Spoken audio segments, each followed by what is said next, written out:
नमस्कार दोस्तों, उम्मीद है आप लोग अच्छे से होंगे। अगर आप इस चैनल पर नए हैं तो कृपया इस चैनल को सब्सक्राइब कर दें, बेल आइकन नोटिफिकेशन पर क्लिक कर दें और वीडियो को लाइक एंड शेयर जरूर कर दें ताकि समय समय पर आपके समक्ष और भी बेहतरीन वीडियोस बनाने का हमें मौका मिलता रहे। दोस्तों, कलकत्ता हाई कोर्ट की एक जजमेंट आई है जो कि 28 जून 2023 को आई है और ये CRA नंबर 722 ऑफ 2019 जो कि high court of Calcutta criminal appellate jurisdiction appellate side की तरफ से ये जजमेंट है। दोस्तों, इस जजमेंट में माननीय हाई कोर्ट ने 362 के प्रोविजंस को डिस्कस किया है, 362 CRPC के जो प्रोविजंस हैं। तो दोस्तों, इसमें क्या हुआ था कि फैक्ट्स क्या थे केस के कि इसमें जो अपीलेंट है उनको ट्रायल कोर्ट ने सजा सुना दी थी 307 के अंदर और 326 के अंदर इंडियन पिनल कोड के अंदर। जो 307 जो है वो एक अटेम्प्ट टू द मर्डर के अंदर गिना जाता है और 326 जो है वो वॉलंटरी कॉजेज ग्रीवियस हर्ट के अंदर गिना जाता है जिसमें जो सजा है 10 साल तक की होती है। लेकिन दोनों को ऑफेंसेस में माननीय कोर्ट ने 7 साल की सजा सुनाई थी।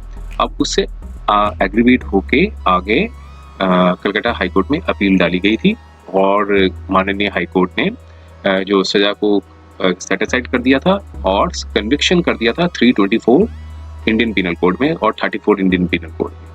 324 जो है उसको कहते हैं वॉलंटरी कॉजेज हर्ट और इसमें जो मैक्सिमम सजा है वो 3 साल तक की होती है। लेकिन यहाँ पर कोर्ट ने जो सजा है वो जो अमाउंट है वो डायरेक्शंस दिए थे कि डिपॉजिट करें। 10,000 रुपये का जो था वो प्लेंटी जो है इम्पोज की थी। अगर प्लेंटी नहीं डिपॉजिट करने से जो है वो कुछ महीने की जो सजा थी वो बताई गई थी। तो फिर उससे एग्रीवेट होके यहाँ पे एक और पिटीशन डाली गई थी 482 CRPC में कि चूंकि जो अपीलेंट है वो एक टीचर बाय प्रोफेशन है, अगर वो फाइन डिपॉजिट नहीं करेंगे तो उनको जो है सजा हो जाएगी, तो इम्प्रिजनमेंट हो जाएगी। तो इम्प्रिजनमेंट होने से उनकी जो है जॉब जा सकती है। तो इसलिए जो है उसको कंपाउंड कर दिया जाए, उसको जो ऑर्डर को जो है रिवाइज कर दिया जाए, मॉडिफाई कर दिया जाए। तो माननीय कोर्ट ने क्या निर्णय दिया है, चलिए आइए हम इसके कंटेंट्स को देखते हैं और समझने की कोशिश करते हैं माननीय कोर्ट ने क्या निर्णय दिया था। तो थोड़ा सा हम इसके ऊपर देख लेते हैं। जो कि जो जजमेंट थी वो आई थी 28 जून 2023 को और ये एप्लीकेशन थी जिसमें एप्रोप्रिएट ऑर्डर जब मॉडिफिकेशन की जो जजमेंट पास किए थे 9 जून 2022 को माननीय हाईकोर्ट ने जो जजमेंट पास की थी जिसमें क्रिमिनल अपील जो है वो फाइल की थी प्रेजेंट एप्लीकेंट ने। तो उसी ऑर्डर को मॉडिफाई के लिए यहाँ एक पिटीशन डाली गई है और फैक्ट्स क्या थे कि अपीलेंट को कन्विक्ट कर दिया था और सेंटेंस थी वो 7 साल की इम्प्रिजनमेंट की सजा सुनाई थी और with fine of 5,000 each under 326 and 307-34 of Indian penal code. जो 326 जो है जैसे बताया जा चुका है कि वॉलंटरी कॉजेज जो ग्रीवियस हर्ट है उसमें सजा सुनाई गई थी और 307 जो है अटेम्प्ट टू द मर्डर। लेकिन जो अटेम्प्ट टू द मर्डर की जो सजा होती है वो लाइफ इम्प्रिजनमेंट तक हो सकती है और 326 की जो मैक्सिमम सजा 10 साल तक की हो सकती है। तो यहाँ पर जो सजा थी वो 7 साल की सजा सुनाई गई थी और जो ऑर्डर पास हुआ था जो लर्नर्स एडिशनल सेशन जज ने जो ऑर्डर पास किया था सोनसो डिस्ट्रिक्ट में वो 29 नवंबर 2019 को पास हुआ। अब उससे एग्रीवेट होके अपीलेंट ने यहाँ इंस्टेंट अपील फाइल की थी और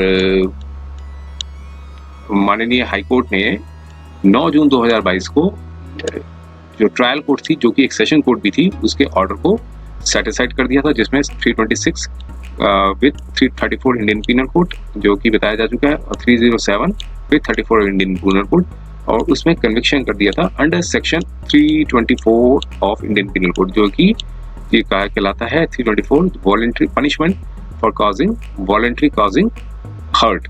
तो उसमें जो पनिशमेंट 326 था वो punishment for voluntary causing grievous hurt.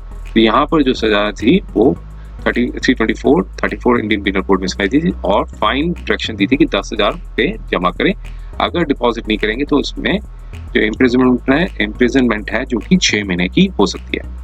अब यहाँ पर कंटेंशन ये रेज की गई कि जो सजा जो पास सुनाई गई थी वो माननीय कोर्ट ने एक कंसिडर की थी प्रेयर को जो कि फाइल की गई थी on the behalf of appellate कि एप्लीकेंट जो एक टीचर पर प्रोफेशन है, अगर सजा उनको हो जाती है इम्प्रिजनमेंट की तो वो जॉबलेस हो जाते हैं। तो इसलिए देयर आफ्टर अपीलेंट ने ड्यूली डिपॉजिट कर दिया था फाइन को before the learned court below. अब उसके बाद एप्लीकेंट स्कूल अथॉरिटीज के पास गए जो सो एंड सो डिस्ट्रिक्ट था कि आप वो सर्विस में ज्वाइन कर सके, लेकिन जैसे डॉक्यूमेंट्स उन्होंने सबमिट किए तो स्कूल अथॉरिटीज ने उनकी जो प्रेयर थी उनको रिजेक्ट कर दिया। अब उससे एग्रीवेट होकर एप्लीकेंट ने यहाँ एक इंस्टेंट एप्लीकेशन फाइल किया। इट मीन्स पहले तो उनको ट्रायल कोर्ट ने सजा सुनाई थी, उसको माननीय कोर्ट ने, हाई कोर्ट ने सेटिस्फाइड कर दिया, लेकिन कन्विक्शन 324 इंडियन पीनल कोड में डाला गया था। अब उसके बाद जब वो अपॉइंटमेंट लेने के लिए गए तो उनको जो है रिजेक्ट कर दिया। अब उसके अगेंस्ट पे यहाँ पे अलग से 482 CRPC में पिटीशन डाली गई।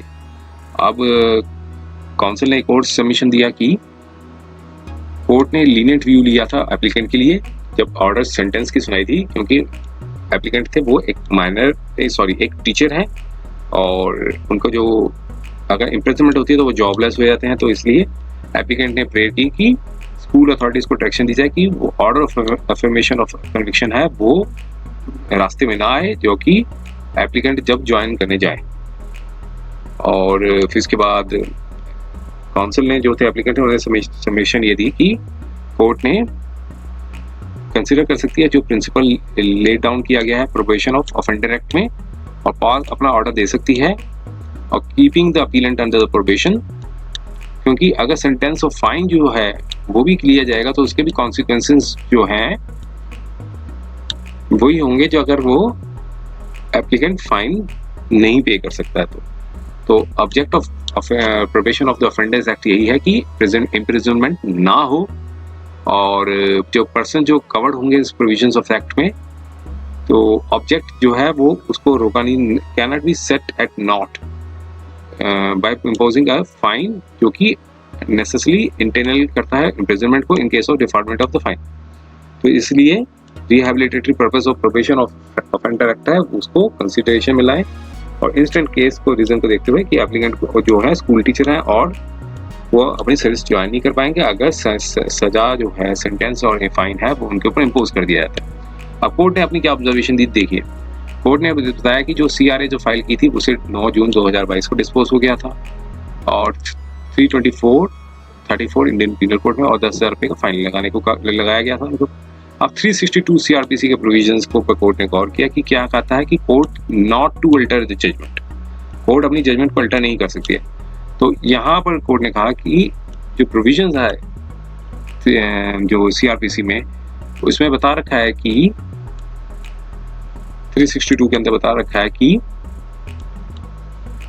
क्लैरिकल और अर्थमेटिक एरर जो है उसी को करेक्ट कर सकती है कोर्ट अगर जब जजमेंट प्रोनाउंस कर देती है तो।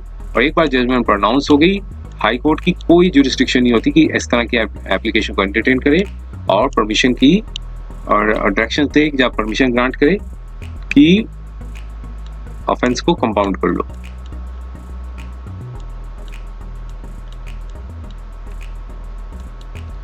तो यहाँ पे एक क्लियर प्रोविजन बता रखा है 362 CRPC में, तो हाई कोर्ट के पास कोई जुरिस्डिक्शन नहीं है अंडर 482 ऑफ CRPC में कि वो अपनी जजमेंट को अल्टर कर सके अगर जब वो साइन हो चुकी हो। तो कोई भी क्रिमिनल कोर्ट अपनी जजमेंट को नहीं कर सकती, रिव्यू कर सकती जब वो साइंड हो जाए।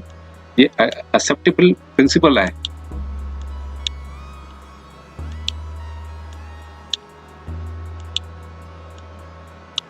कि जब जो मैटर है जो डिस्पोज हो जाता है कोर्ट द्वारा तो कोर्ट जो है absence of direct statutory provisions में तो वो फंक्शंस ऑफिशियो हो जाती है और फर्दर फ्रेश प्रेयर रिलीफ की नहीं ले सकती है अनलेस और अनटिल जो प्रीवियस ऑर्डर था फाइनल डिस्पोजल का वो सेटिस्फाइड हो गया हो या मॉडिफाइड हो गया हो टू दैट एक्सटेंट।